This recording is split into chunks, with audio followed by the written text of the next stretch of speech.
Guys, আমি আপনাদের কোনো আপডেট বা কোনো নিউজ দিচ্ছি না। আমি নিজে থেকে কেভিন ওয়েন্সের বিষয়ে আপনাদের কিছু বলবো। প্রথমে আমি বলবো, কেভিন ওয়েন্স এমন একটা মানুষ, সে সবকিছুর জন্য তৈরি এবং সবার জন্য রেডি থাকে যেন সে নিজেকে স্যাক্রিফাইস করতে পারে।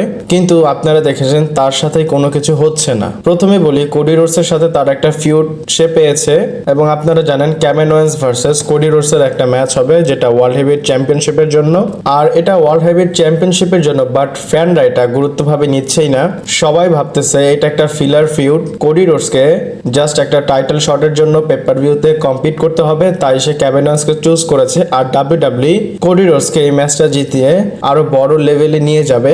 আর আরো একটা কথা বলি, রোয়েন রেন্সের সাথে প্রত্যেকটা বছর রয়্যাল রাম্বলে করোনা থেকে শুরু করে সে ম্যাচ করেছে, যখনই দরকার পড়েছে ডাব্লিউডাব্লিউর কথা সে শুনেছে এবং সে রোয়েন রেন্সকে ওভার করেছে এবং সে কিন্তু খুব ভালো এফোর্ট দিয়েছে।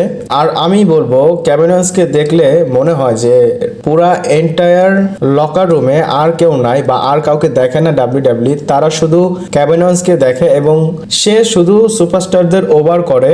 আর যখনই কেভিন ওয়েন্সের সাথে কারো প্রোগ্রাম হয় তখন কিন্তু তাদের ফিউড বা তাদের ম্যাচটা অনেক বড় লেভেলে চলে যায়।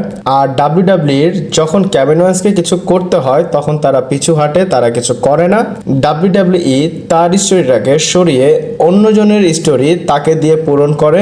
আর আমি কেভিন ওয়েন্সকে রেসপেক্ট করব, সে অনেক স্যাক্রিফাইস করতেছে। আর আমার কথা কি লজিক্যাল, সেটা আপনারা কি মনে করেন আমাকে কমেন্ট করে জানাতে পারেন। আর আজকে অনেক আপডেট আছে, চলুন শুরু করা যাক। Hello viewers, welcome to Rachel Bangla BD. প্রথমে কোডি রোডসের কথা বলি। কোডি রোডসের টাইটেল রেনটা কেমন চলতেছে বা যেমনই চলুক, অনেকে তার টাইটেল রেনের কথা বলে অনেক ভালো, অনেকে বলে সে খারাপ এবং সে ফ্যানদের কেয়ার করে না। কিন্তু আমি একটা কথা বলতে পারি, সে ডেফিনেটলি পিপলস চ্যাম্প। এবং রিসেন্টলি ডাব্লিউডাব্লিউ একটা লাইভ ইভেন্ট করেছে এবং সেখানে কোডি রোডস একটা টেবিল ভেঙেছে। আর আপনারা জানেন রেসলিং এ টেবিল ভাঙলে কত বেশি মজা লাগে বা ফ্যানরা অনেক মজা পায়। এবং সে ফ্যানদের জন্য প্রথমে টেবিলটা ভাঙে, তারপর সে ভাঙা অংশটা ফ্যানদের দেয়। আর এইরকম কিন্তু সে চ্যাম্পিয়ন যখন ছিল না তখনই করতো। সে কখনো তার জুতা খুলে দিয়ে দিত, কখনো তার হ্যান্ড গ্লাভস খুলে দিয়ে দিত। আর আমি বলবো, এটা মানতে হবে যে কোডি রোডস কিভাবে ফ্যানদের খুশি করতে হয় সেটা জানে। আর এর জন্যই ফ্যানরা উল্টো তাকে আরো বেশি দিচ্ছে, যেমন তার মার্চেন্ডাইজ অনেক বেশি সেল হচ্ছে, তার কার্টুন বা তার খেলনা অনেক বেশি সেল হয়। আর আরো একটা কথা বলি, একটা সময় তার মার্চেন্ডাইজ কেনার জন্য অনেক লম্বা একটা লাইন হয়েছিল এবং অনেকে সেই লাইনে শুয়েছিল।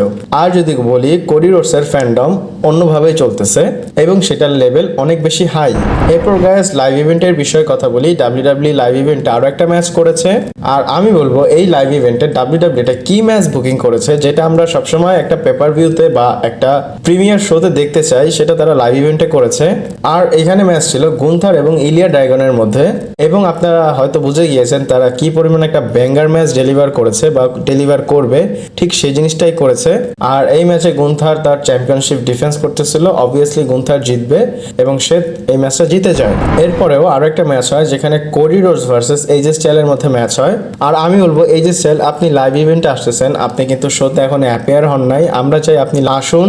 আর আপনারা জানেন এলি নাইট ওপেন চ্যালেঞ্জের একটা অ্যানাউন্স করেছে, সে ব্যাশিন বার্লিনে তার ইউনাইটেড স্টেট চ্যাম্পিয়নশিপটা ডিফেন্স করবে। তো আমি ভাবতেছি হয়তো সেই লোকটা মানে সে হতে পারে এইজে স্টাইল, যে কিনা এলি নাইটকে চ্যালেঞ্জ করবে। আপনারা কি ভাবেন আমাকে কমেন্ট করে জানাতে পারেন।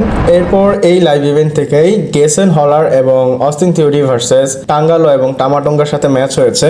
আর এখানে আপনারা দেখতে পাচ্ছেন, যখন টাঙ্গাস ব্রাদাররা with the one sign race করতেছিল তখন গ্রেসন হলার এবং অস্টিন থিওরিও সেটা করতেছিল এবং তারা চেষ্টা করতেছিল তারা যেন ব্লাড লাইনে জয়েন হতে পারে, কিন্তু তারা এটা সফল হতে দেয়নি। টামাটঙ্গা এবং টঙ্গালো তাদেরকে মারে। আর আমি অস্টিন থিওরির কথা বলবো, অস্টিন থিওরিকে হয়তো অনেকে ওইভাবে ফোকাস করতেছে না। তাকে যদি আলাদা সাইড করে একটু ডাব্লিউডাব্লিউ খসা মজা করে, তাকে আগের মতো বুকিং করে, তাহলে কিন্তু অনেক উপরে সে চলে যেতে পারে।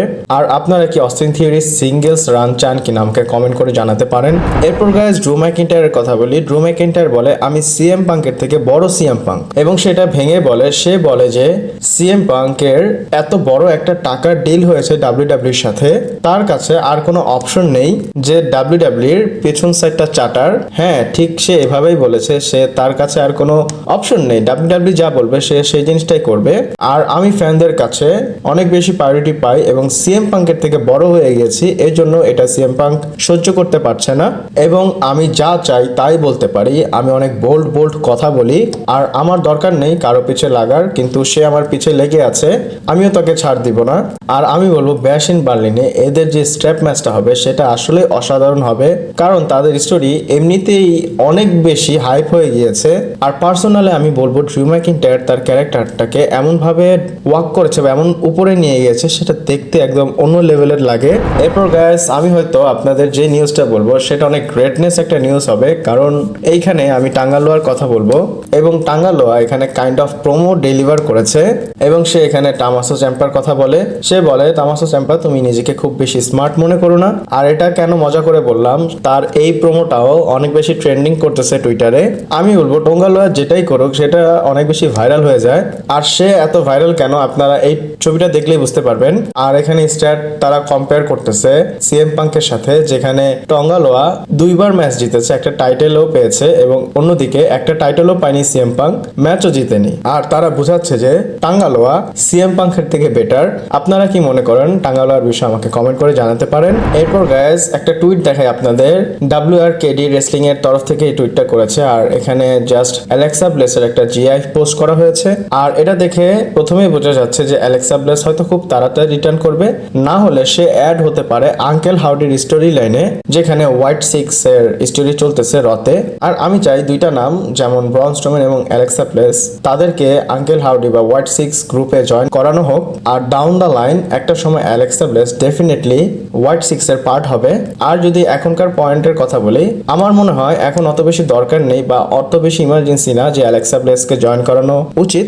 আর এটা কেন বললাম, সে ট্রেনিং করতেছে বা সে রেসলিং আবার প্র্যাকটিস করা শুরু করেছে এবং তাকে ডাব্লিউডাব্লিউ এমনও করতে পারে যে প্রথমে তাকে নর্মাল একটা ব্রন স্ট্রোম্যানের মতো সিঙ্গেলস রান দিবে, তারপর একটা সময় গিয়ে আঙ্কেল হাউডির সাথে তাই সে অ্যাড হবে। এরপর গাইস যেটা বলবো, আমি বুঝতেছি না ডাব্লিউডাব্লিউ কি রোমান রেইন্সের এগেইনস্টে যাচ্ছে কিনা। আর আমি আপনাদের পুরোটা ভেঙে বলি, তারপর আপনারা আপনাদের ওপিনিয়নটা দিবেন। আর রিসেন্ট শো হয়েছে স্ম্যাকডাউনে, আপনারা জানেন সেখানে এরিনাতে ফ্যানরা রোমান রেইন্সের অনেক লেখা নিয়ে এসেছিল। এক কথায় রোমান রেইন্সের যে সাইন মানে ফ্যান সাইনগুলো, সেগুলো ডাব্লিউডাব্লিউর এরিনাতে ঢুকতে দেয়নি, সেগুলোকে সরিয়ে ফেলা হয়েছে। আর স্টেডিয়ামের কর্তৃপক্ষরা সেগুলো নিয়ে নিচ্ছে। শুধু তার না, এখানে জেউসেরও সাইন তারা নিয়ে নিয়েছে। আর এখানে অনেক বেশি কথা হচ্ছে যে করিডোরস থাকতে কেন রোমান রেইন্সের সাইন নিয়ে আসবে। হয়তো এর জন্য ডাব্লিউডাব্লিউ এই জিনিসটা করেছে যেন করিডোরসকে সবাই একটু চ্যান্ট করে বা করিডোরসের সাপোর্টে যায়। আর আপনারা জানেন রোমান রেইন্স অনেক বড় স্টার, ইচ্ছা করে করিডোরসের সামনে বা করিডোরসের জন্য রোমান রেইন্সকে একটু ছোট দেখাচ্ছে ডাব্লিউডাব্লিউ। এবং এখানে এটাও রিপোর্ট করা হয়েছে যে এটা ডাব্লিউডাব্লিউর তরফ থেকে হয়নি, ওই জায়গার এরিনা বা ওই স্টেডিয়ামের কর্তৃপক্ষ তারা এটা করেছে। আর এটা শুধু রোমান রেইন্সের জন্য না, এখানে ফ্যান সাইন অনেক বেশি হয়ে গিয়েছিল, এর জন্য তারা কিছু ফ্যান সাইন কমিয়েছে।